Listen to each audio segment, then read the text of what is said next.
The Old Man and the Sea. The boy had given him 2 fresh small tunas, or albacores, which hung on the 2 deepest lines like plummets, and on the others he had a big blue runner and a yellow jack that had been used before. But they were in good condition still, and had the excellent sardines to give them scent and attractiveness. Each line, as thick around as a big pencil, was looped onto a green sapped stick, so that any pull or touch on the bait would make the stick dip, and each line had 2 40-fathom coils which could be made fast to the other spare coils so that, if it were necessary, a fish could take out over 300 fathoms of line. Now the man watched the dip of the 3 sticks over the side of the skiff and rowed gently to keep the lines straight up and down and at their proper depths. It was quite light, and any moment now the sun would rise. The sun rose thinly from the sea, and the old man could see the other boats, low on the water and well in toward the shore, spread out across the current. Then the sun was brighter, and the glare came on the water, and then, as it rose clear, the flat sea sent it back at his eyes so that it hurt sharply, and he rowed without looking into it. He looked down into the water and watched the lines that went straight down into the dark of the water.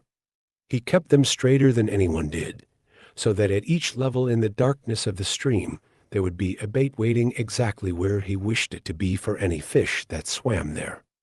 Others let them drift with the current, and sometimes they were at 60 fathoms, when the fishermen thought they were at 100. But he thought, I keep them with precision. Only I have no luck any more. But who knows? Maybe today.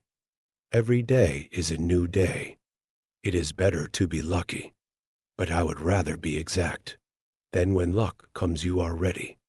The sun was 2 hours higher now, and it did not hurt his eyes so much to look into the east. There were only 3 boats in sight now, and they showed very low and far inshore. All my life the early sun has hurt my eyes, he thought, yet they are still good. In the evening I can look straight into it without getting the blackness. It has more force in the evening too, but in the morning it is painful. Just then he saw a man-of-war bird with his long black wings circling in the sky ahead of him. He made a quick drop, slanting down on his back-swept wings, and then circled again. He's got something, the old man said aloud. He's not just looking. He rowed slowly and steadily toward where the bird was circling. He did not hurry, and he kept his lines straight up and down. But he crowded the current a little, so that he was still fishing correctly, though faster than he would have fished if he was not trying to use the bird. The bird went higher in the air and circled again, his wings motionless. Then he dove suddenly, and the old man saw a flying fish spurt out of the water and sail desperately over the surface. Dolphin, the old man said aloud. Big dolphin. He shipped his oars and brought a small line from under the bow. It had a wire leader and a medium-sized hook, and he baited it with one of the sardines. He let it go over the side and then made it fast to a ring bolt in the stern. Then he baited another line and left it coiled in the shade of the bow. He went back to rowing and to watching the long-winged black bird who was working, now low over the water.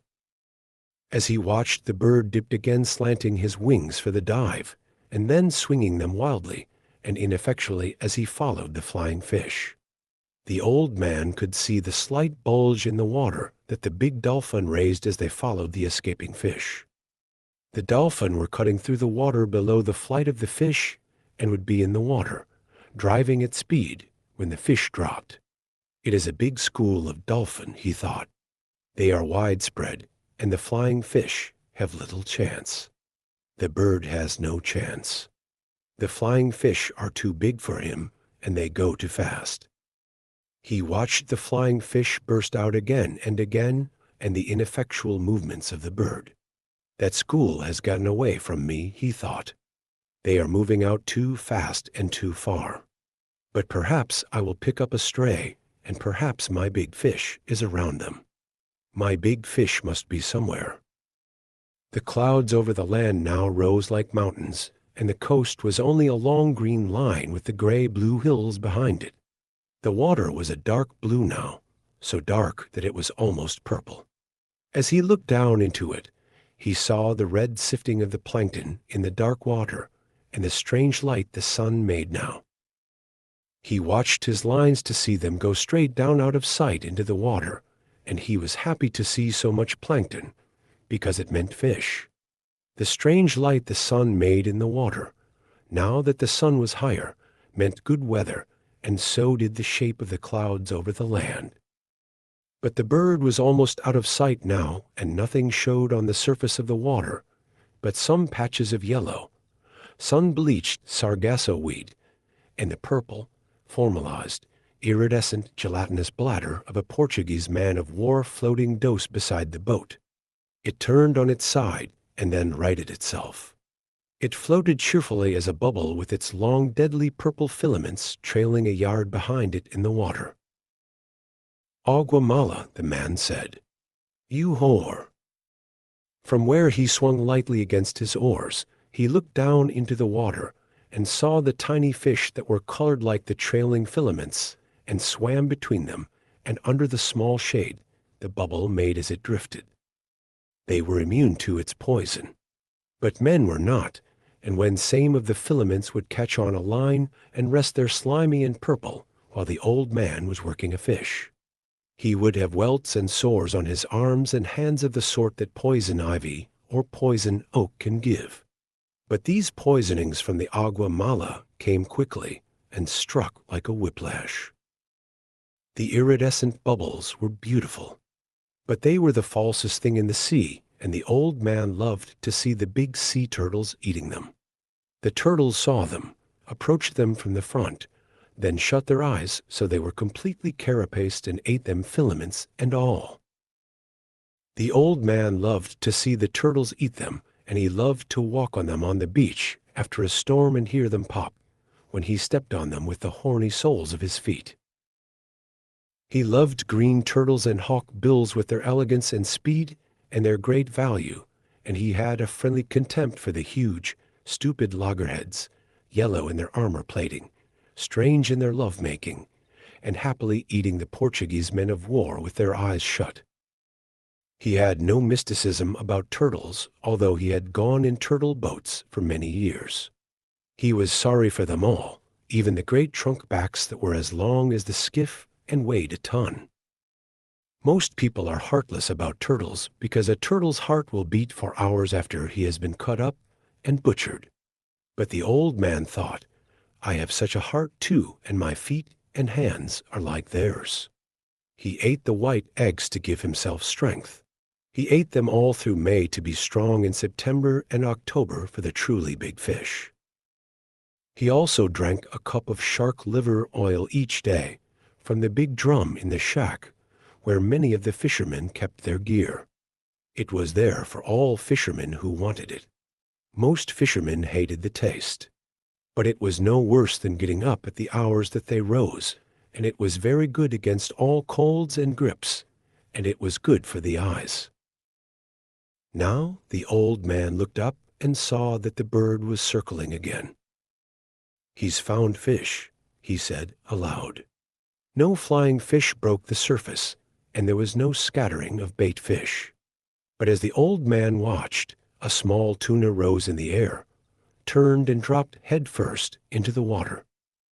The tuna shone silver in the sun, and after he had dropped back into the water, another and another rose, and they were jumping in all directions, churning the water and leaping in long jumps after the bait. They were circling it and driving it. "If they don't travel too fast, I will get into them," the old man thought, and he watched the school working the water white, and the bird now dropping and dipping into the bait fish that were forced to the surface in their panic. "The bird is a great help," the old man said. Just then, the stern line came taut under his foot, where he had kept a loop of the line, and he dropped his oars and felt tile weight of the small tuna's shivering pull as he held the line firm and commenced to haul it in. The shivering increased as he pulled in, and he could see the blue back of the fish in the water and the gold of his sides before he swung him over the side and into the boat. He lay in the stern in the sun, compact and bullet-shaped, his big, unintelligent eyes staring as he thumped his life out against the planking of the boat with the quick, shivering strokes of his neat, fast-moving tail. The old man hit him on the head for kindness and kicked him, his body still shuddering under the shade of the stern. "Albacore," he said aloud. "He'll make a beautiful bait. He'll weigh 10 pounds. He did not remember when he had first started to talk aloud when he was by himself. He had sung when he was by himself in the old days, and he had sung at night sometimes when he was alone steering on his watch in the smacks or in the turtle boats. He had probably started to talk aloud when alone, when the boy had left. But he did not remember. When he and the boy fished together, they usually spoke only when it was necessary. They talked at night, or when they were storm-bound by bad weather. It was considered a virtue not to talk unnecessarily at sea, and the old man had always considered it so, and respected it. But now he said his thoughts aloud many times, since there was no one that they could annoy. "If the others heard me talking out loud, they would think that I am crazy," he said aloud. "But since I am not crazy, I do not care. And the rich have radios to talk to them in their boats and to bring them the baseball. Now is no time to think of baseball," he thought. "Now is the time to think of only one thing, that which I was born for. There might be a big one around at school," he thought. "I picked up only a straggler from the albacore that were feeding. But they are working far out and fast. Everything that shows on the surface today travels very fast and to the northeast. Can that be the time of day? Or is it some sign of weather that I do not know?" He could not see the green of the shore now, but only the tops of the blue hills that showed white as though they were snow-capped, and the clouds that looked like high snow mountains above them. The sea was very dark, and the light made prisms in the water. The myriad flecks of the plankton were annealed now by the high sun, and it was only the great deep prisms in the blue water that the old man saw now, with his lines going straight down into the water that was a mile deep. The tuna, the fishermen called all the fish of that species tuna, and only distinguished among them by their proper names when they came to sell them or to trade them for baits, were down again. The sun was hot now, and the old man felt it on the back of his neck and felt the sweat trickle down his back as he rowed. "I could just drift," he thought, "and sleep and put a bite of line around my toe to wake me. But today is 85 days, and I should fish the day well." Just then, watching his lines, he saw one of the projecting green sticks dip sharply.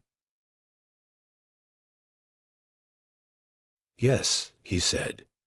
"Yes," and shipped his oars without bumping the boat. He reached out for the line and held it softly between the thumb and forefinger of his right hand. He felt no strain nor weight, and he held the line lightly. Then it came again. This time it was a tentative pull, not solid nor heavy, and he knew exactly what it was. 100 fathoms down a marlin was eating the sardines that covered the point and the shank of the hook, with a hand-forged hook projected from the head of the small tuna. The old man held the line delicately and softly with his left hand, unleashed it from the stick. Now he could let it run through his fingers without the fish feeling any tension. This far out, he must be huge in this month, he thought. Eat them, fish. Eat them. Please eat them. How fresh they are, and you down there 600 feet in that cold water in the dark. Make another turn in the dark and come back and eat them. He felt the light, delicate pulling, and then a harder pull when a sardine's head must have been more difficult to break from the hook. Then there was nothing. Come on, the old man said aloud. Make another turn. Just smell them. Aren't they lovely? Eat them good now, and then there is the tuna. Hard and cold and lovely. Don't be shy, fish. Eat them. He waited with the line between his thumb and his finger, watching it and the other lines at the same time, for the fish might have swum up or down. Then came the same delicate pulling touch again. He'll take it, the old man said aloud. God help him to take it. He did not take it, though. He was gone, and the old man felt nothing. He can't have gone, he said. Christ knows he can't have gone. He's making a turn. Maybe he has been hooked before, and he remembers something of it. Then he felt the gentle touch on the line, and he was happy. It was only his turn, he said. He'll take it. He was happy, feeling the gentle pulling, and then he felt something hard and unbelievably heavy. It was the weight of the fish, and he let the line slip down, down, down, unrolling off the first of the 2 reserve coils. As it went down, slipping lightly through the old man's fingers, he still could feel the great weight, though the pressure of his thumb and finger were almost imperceptible. What a fish, he said. He has it sideways in his mouth now, and he is moving off with it. Then he will turn and swallow it, he thought. He did not say that because he knew that if you said a good thing it might not happen. He knew what a huge fish this was, and he thought of him moving away in the darkness with the tuna held crosswise in his mouth. At that moment, he felt him stop moving, but the weight was still there. Then the weight increased and he gave more line. He tightened the pressure of his thumb and finger for a moment, and the weight increased and was going straight down. He's taken it, he said. Now I'll let him eat it well.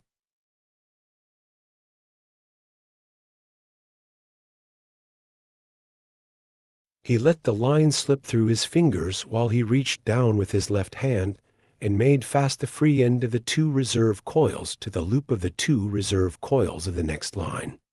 Now he was ready. He had 3 40-fathom coils of line in reserve now, as well as the coil he was using.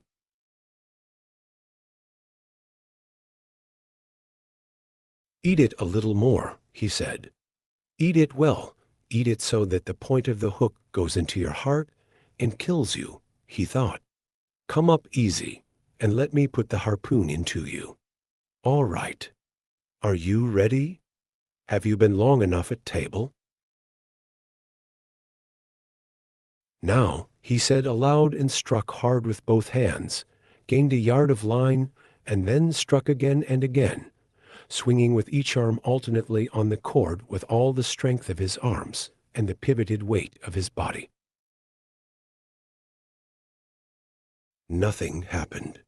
The fish just moved away slowly, and the old man could not raise him an inch.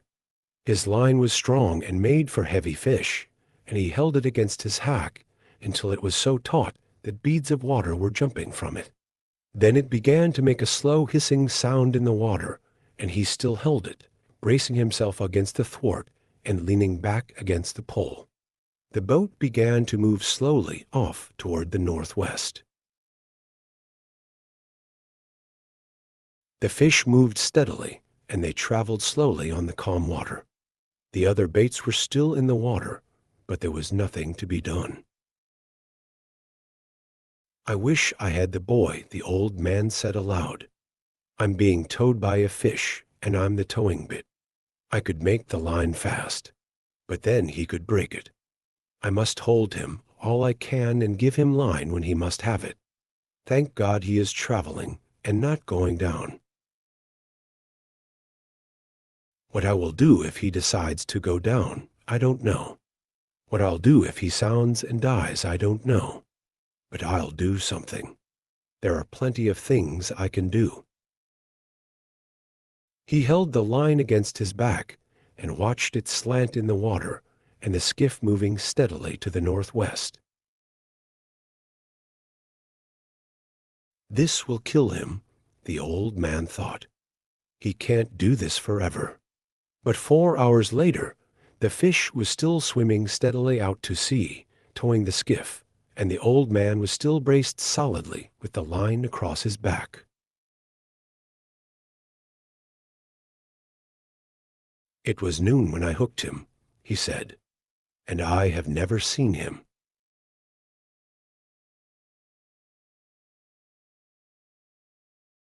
He had pushed his straw hat hard down on his head before he hooked the fish, and it was cutting his forehead.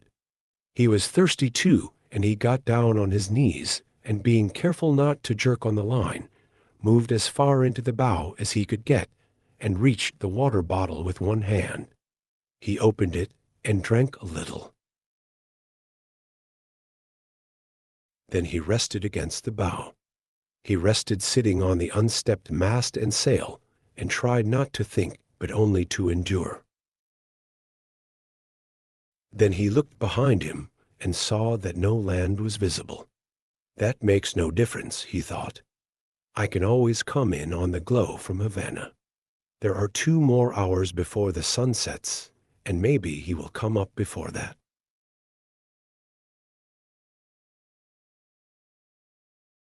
If he doesn't, maybe he will come up with the moon. If he does not do that, maybe he will come up with the sunrise. I have no cramps and I feel strong. It is he that has the hook in his mouth. But what a fish to pull like that. He must have his mouth shut tight on the wire. I wish I could see him. I wish I could see him only once to know what I have against me.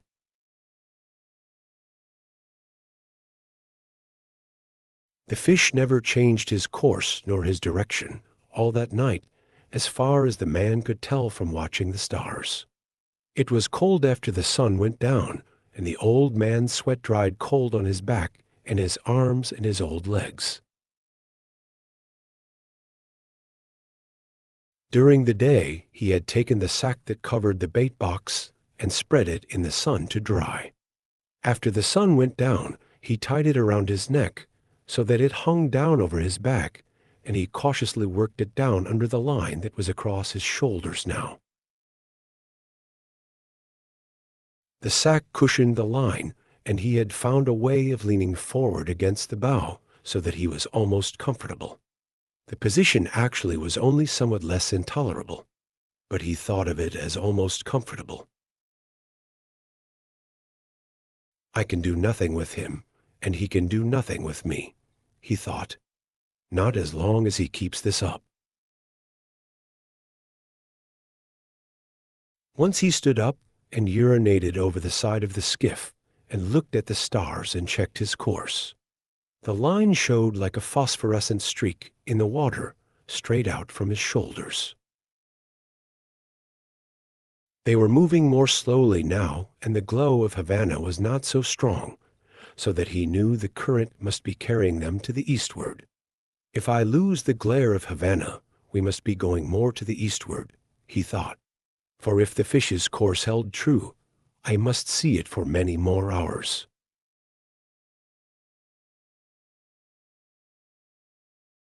I wonder how the baseball came out in the grand leagues today, he thought. It would be wonderful to do this with a radio. Then he thought, think of it always. Think of what you are doing. You must do nothing stupid.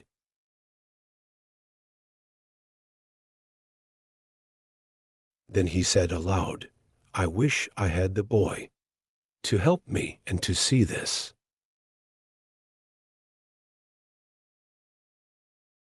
No one should be alone in their old age, he thought, but it is unavoidable.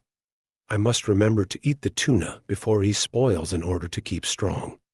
Remember, no matter how little you want to, that you must eat him in the morning. Remember, he said to himself. During the night, two porpoises came around the boat, and he could hear them rolling and blowing. He could tell the difference between the blowing noise the male made and the sighing blow of the female. They are good, he said. They play and make jokes and love one another. They are our brothers like the flying fish. Then he began to pity the great fish that he had hooked. He is wonderful and strange, and who knows how old he is, he thought. Never have I had such a strong fish, nor one who acted so strangely. Perhaps he is too wise to jump. He could ruin me by jumping or by a wild rush. But perhaps he has been hooked many times before, and he knows that this is how he should make his fight. He cannot know that it is only one man against him, nor that it is an old man. But what a great fish he is, and what will he bring in the market if the flesh is good? He took the bait like a male, and he pulls like a male, and his fight has no panic in it. I wonder if he has any plans, or if he is just as desperate as I am.